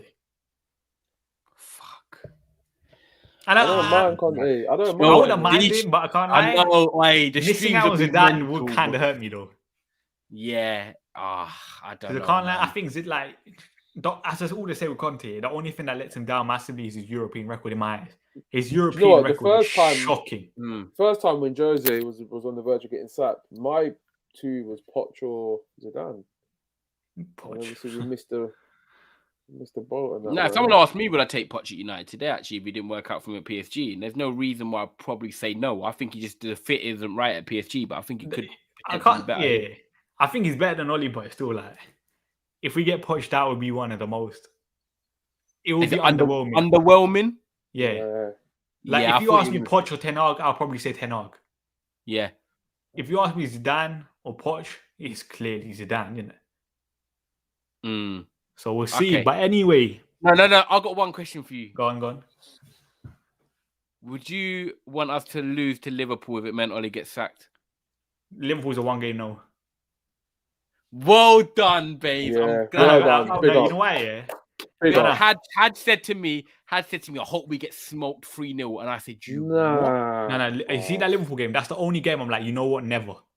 No. Thank you. Because a lot of my best friends are Liverpool fans.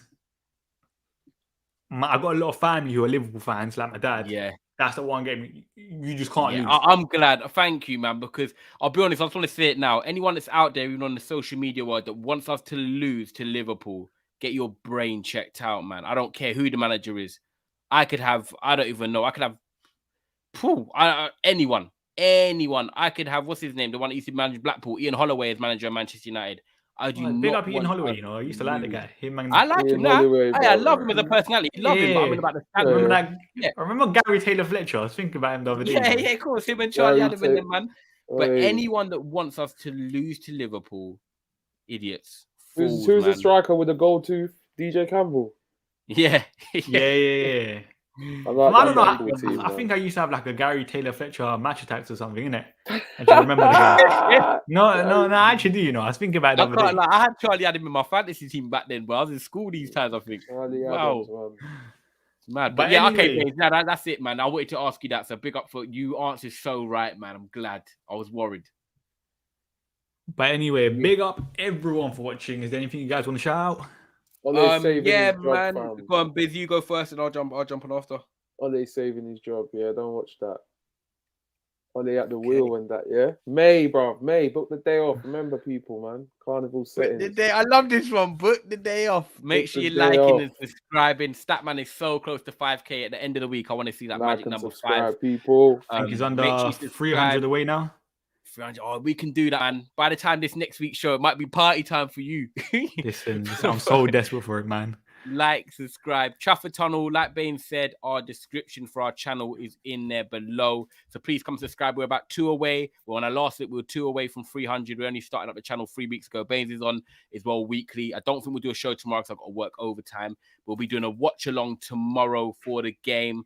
And then Baines will definitely be back on next week. But yeah, man, just keep supporting the grind. So keep supporting us, people, man. You guys in the comments make the show. So us three fully appreciate it. Baines to 5K, baby. Come on, make sure you guys like the video. I've seen a lot of people ask for like a little Conte Zidane video. I shouted the Inter Milan fan that I found. So we're trying to sort something out, talking about how Conte, sick, yeah. like the myths of Conte and stuff. When I say the defensive football thing, I think it's a myth. Because obviously they've watched Conte a lot more than me, innit? So I think it's only fair to let them speak their mind. Same thing, I'm going to try finding a Real Madrid fan to do the same thing about Zidane. Just so like, it's not me being biased and we have like a... Man fair, who watches 13 games a season. Yeah. And tomorrow, follow the Twitch because I'm going to do a show with James Redmond at 12. We're going to be doing a Liverpool we're going to be doing a Liverpool preview before that Atalanta game, so you never know. So make sure you guys follow the Twitch. It's going to be early one, 12 in the morning. But anyway, what's his little saying? You don't do the money, the best player in the world. No. What's he's got a little saying? I don't do if buts or maybes. I do absolutes. So make sure you guys follow the Twitch as well. The link is in the description. But anyway, big up for watching. Big up.